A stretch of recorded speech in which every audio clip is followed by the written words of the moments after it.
On May 2nd, get ready to escape. Isis, Escape from Transylvania. The goddess next door and John Haynes must escape a horde of vampires on the hunt in this horror-filled Isis series adventure. Get Isis, Escape from Transylvania in paperback and e-readers this May 2nd. When I listen to the rhetoric of many of these SJWs who work in the comic book industry, they say that we need more diversity in the comic book industry. However, when I look at their hiring practices, they show me what hypocrites they truly are, because for all their talk about bringing diversity to the comic book industry, I don't see many African American artists or African American writers like myself being granted opportunities to work on projects in the industry. Now, when it comes down to African American artists and African American writers, we have been a part of the comic book industry for years, and we have rarely gotten opportunities to work on projects on the regular.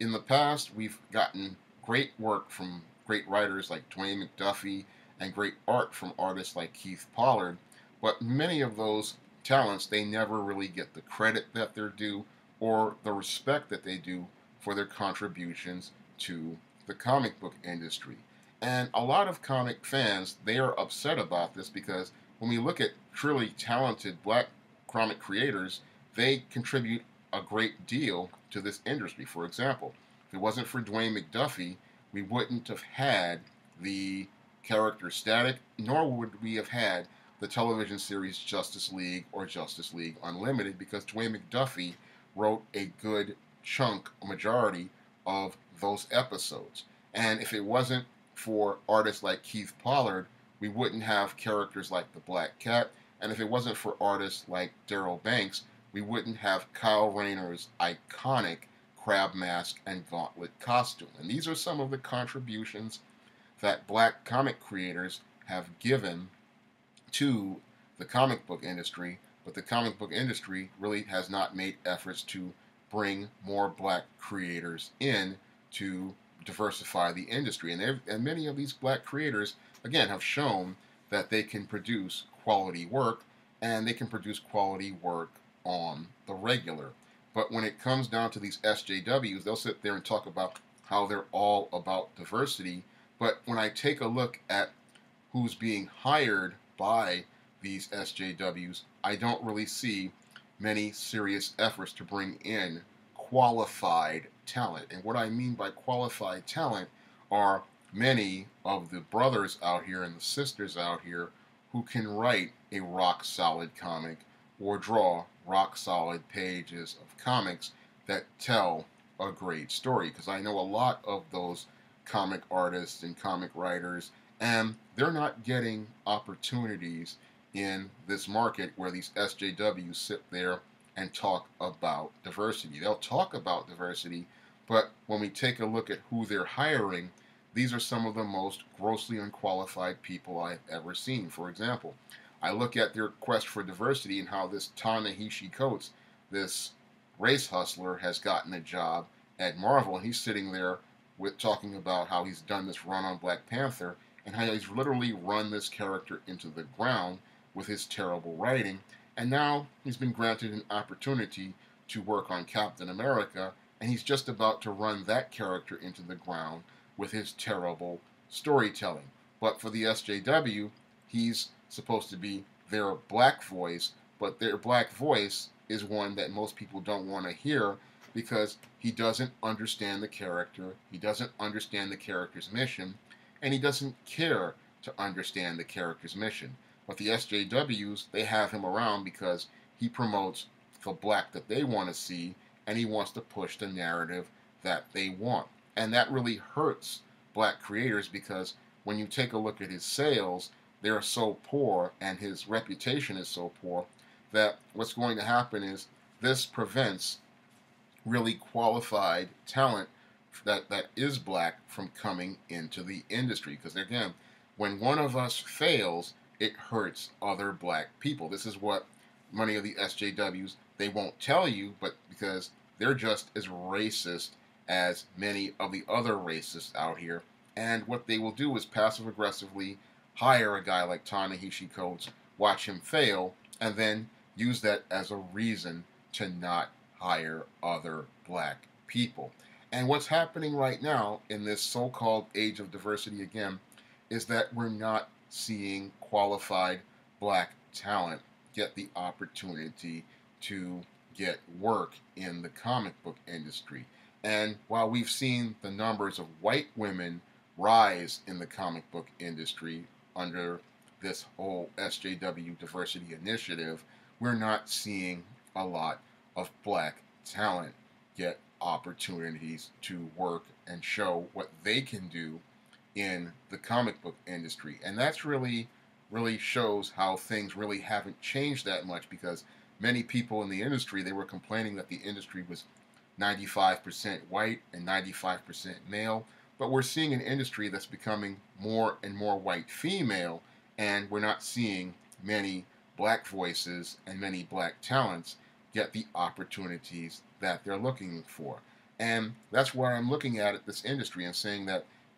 there seems to be a real concerted effort to suppress black talent in the industry, because we have all these people talking about diversity, but again, when we look at the credits of many of these comics right now, we're not seeing many black talents in pencils, we're not seeing many black talents as writers, and we're not seeing many black talents in editorial. And one of the big places where we don't see anybody black is the editorial department. And the industry will sit there and say we've got diversity because we've hired a white woman or a Hispanic woman, but we don't see any black faces in editorial at any of these comic companies. And having black people in editorial is critical if we hope to really diversify the industry, because editors have say over who gets hired, who gets projects, who gets assignments. And I believe if there were some black people in editorial, it could open doors for many of the talented brothers and sisters I know who wanted to be a part of this industry for years and wanted an opportunity to show what they can do. And it could be someone who could open doors for those brothers and sisters so that they could have that opportunity to contribute to the industry in the same way that the late Matt Baker contributed as the first black comic artist, the way Trevor Von Eden has contributed, the way Keith Pollard has contributed, the way Dwayne McDuffie has contributed, Dennis Cowan and Reginald Hudlin and many others. And all those people have contributed to the industry, and they want to continue contributing to an industry and building an audience and a bridge with the African American audience. And they want that opportunity, but it seems like they can't get that opportunity because we have all this talk about diversity, but we have no real serious efforts about recruiting talented, qualified African American comic creators into an industry they enjoy and being on the business side of a hobby they enjoy. And this is something that's really sad, because we have so many brothers and sisters out here who enjoy comic books and enjoy the hobby of comic books, and they want to work in the industry like I have wanted to work in the industry for over 20 years, but they can't find the door, and it seems like no one wants to show them the door so that they can come in and bring the real diversity to the industry. Because when I take a look at someone like Ta-Nehisi Coates and I look at the damage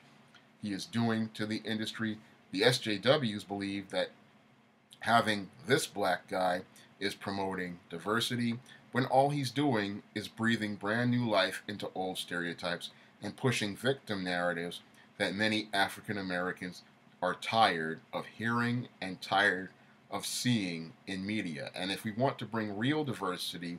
to the industry, we really need to have different voices out there who want to promote different types of characters, different types of stories, and different walks of life. Because once we have a type of black creator who wants to bring those type of stories, readers will be interested in wanting to read those stories. Because when I go out here and I publish books, I want to bring people that actual diversity of the African American experience, and I want to give opportunities to other black creators so that they can show that our world is bigger than what is presented in most mainstream comics. But when it comes down to most black comic creators, oftentimes they have to do like I do and publish their own stuff,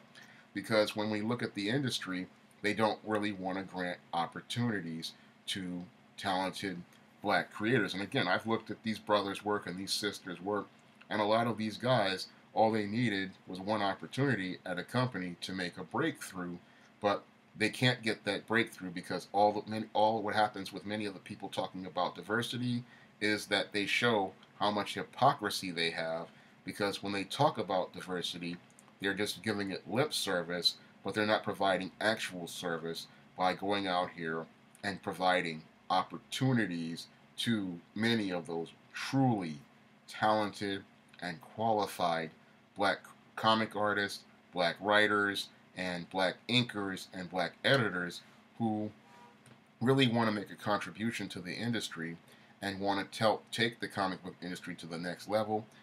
because they really care about the craft of comics and they care about the hobby. But the SJWs, they'll sit there and talk about diversity, and then they'll go out here and hire grossly unqualified people, and then those people will go out here and make bad comics, and then what will happen is they'll say, oh, we hired a black person, but they didn't do anything well, when in actuality, they didn't go out of their way to hire one of the great and truly qualified black guys and black girls out here who are passionate about comics, care about comics, and really want to go out here and produce some really great comics for all those readers out there and those possible new readers out there who want to really read something great. And that's what they really want to do, but all they want is an opportunity. But it's hard to get opportunities from people who preach diversity but rarely ever practice it. If you'd like to try some of my SJS Direct publications, like the ISIS series, the E-Steam series, The Temptation of John Haynes, and the Spinsterella trilogy, you may do so by clicking the link to Amazon.com. And if you want to help me make more videos like this, you can donate to my Patreon. That's all I have to say for this video. You can comment, rate, and subscribe.